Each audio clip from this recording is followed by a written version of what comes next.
বাংলাদেশ ব্যাংকের সাবেক deputy governor Sitanshu Kumar বা এস.কে. সুর চৌধুরীকে সম্পদের হিসাব বিবরণী দাখিল না করার অপরাধে ৩ বছরের বিনাশ্রম কারাদণ্ড দিয়েছে আদালত। ২৮ জুলাই ঢাকার বিশেষ জজ আদালত ২ এর বিচারক আয়েশা নাসরিন আসামির উপস্থিতিতে এই রায় ঘোষণা করেন।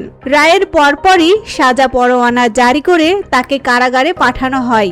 মামলায় বলা হয়, দুর্নীতি দমন কমিশনে নোটিশ পাওয়ার পরও নির্ধারিত ২১ কার্যদিবসের মধ্যে তিনি নিজের ও তার পরিবারের স্থাবর অস্থাবর সম্পদের হিসাব দাখিল করেননি। জ্ঞাত আয় বহির্ভূত সম্পদের অভিযোগে দুদক তার কাছে এই তথ্য চেয়েছিল।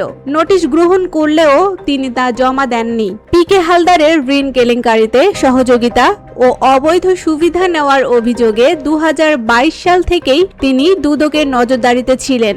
২৩ ডিসেম্বর ২০২৪ তার বিরুদ্ধে মামলা হয় এবং ১৪ জানুয়ারি ২০২৫ সেগুনবাগিচা এলাকা থেকে তাকে গ্রেপ্তার করা হয়। পরে ৪ আগস্ট ২০২৫ অভিযোগপত্র দাখিল, ৬ নভেম্বর অভিযোগ গঠন এবং ১৫ জুলাই ২০২৬ যুক্তিতর্ক শেষ হয়। ৭ জন সাক্ষীর সাক্ষ্য গ্রহণ শেষে ২৮ জুলাই আদালতে তাকে দোষী সাব্যস্ত করে ৩ বছরের কারাদণ্ড দেন।